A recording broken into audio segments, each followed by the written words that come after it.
All right, so this one is about, this billboard here is telling us about the generations, and just something we can all think about as descendants of the enslaved Africans.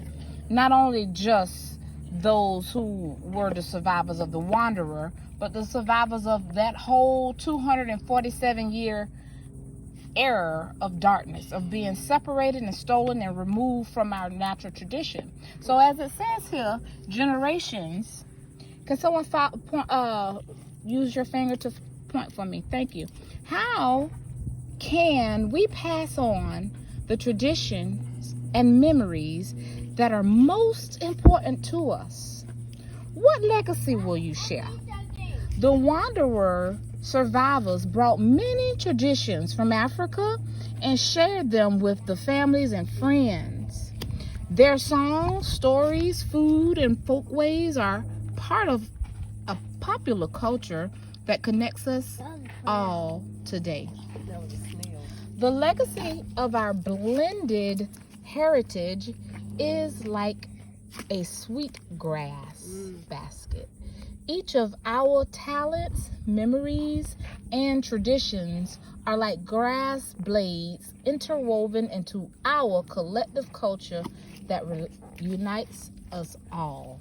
And it says, to learn more about Jekyll Island, African American heritage, you would just have to visit this beautiful place.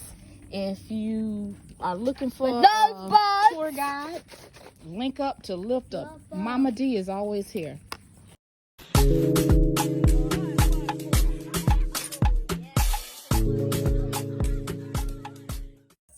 Sometimes I feel like a motherless child.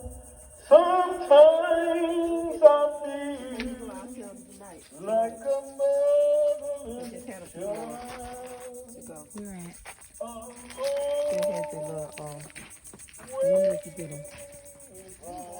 See, I was talking about that right there. They used to grind up like meat and stuff. African captives with knowledge, skills, and strength to work on plantation were sold at a high price. Now, you want to talk about the life of slavery? Listen to this, guys. Most Wanderer survivors were bought and put to work as personal servants, field hands, or craft men. Many enslaved people here in the American South labored in fields to grow cash crops, predominantly cotton and rice, for wealthy white planters. Those who had the ability to cultivate these crops were highly prized. Field workers were given an amount of work to accomplish each day.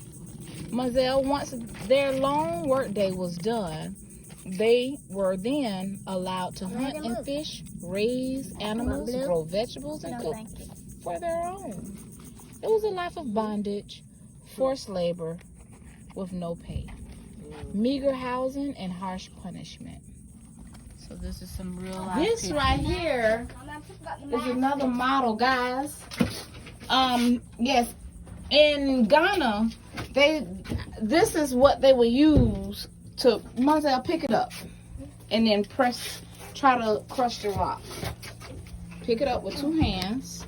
You need both your hands. Now, pick it up and slam it down to try to. So this how when men and women, even in Ghana, when they are making cassava for their fufu, it looks a lot like that, actually. This is evidence that we are one people divided amongst many continents. Masters would take it. Okay, you read it first, and then you can make sense of it. But what does it look like? Looking at the pictures, King DeMarcus, looking at the pictures, what does it look like those people are doing? digging. Like they're digging? Look at the picture, guys. Mm-hmm. Demetrius, get close. What does it look like they're doing? Look at the man with the guitar right here. They're dancing. They're dancing. And so when they're dancing, they're making what? Sound. Yeah, music, right? So this looks like some original instruments. Let's read a little bit more about what happened at the Plantation Dance, South Carolina, circa 1790, featuring banjo and calabash. So enslaved workers often relied on music to make their tasks more bearable. African musical instruments they were familiar with were mostly banned. Drums were banned because slave owners were afraid they would be used to communicate and possibly lead to an uprising. Because music was so important, tools were often used as instruments. Try playing a washboard, whole head, and bucket to make your own rhythm. So can you see how the white man took anything that was natural to us, like drumming, because they were right. The warriors would oftentimes drum warrior music, so it could have been used, but that is all to show that everything that is natural to us as a people have been erased, and we're given alternative things to find music and make instruments of. So if you like drums, then it might be it's because the ancestors within you is trying to come out and attract you back to natural, natural things we do. These, in some churches, they still use. Some old school places. Mommy, hear my song. In one of these.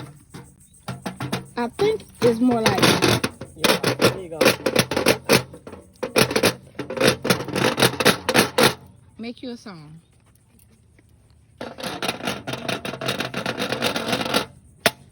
Hey, do it again.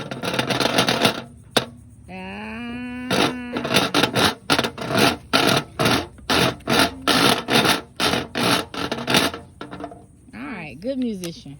All right. This is heavy. All right. It's like nothing.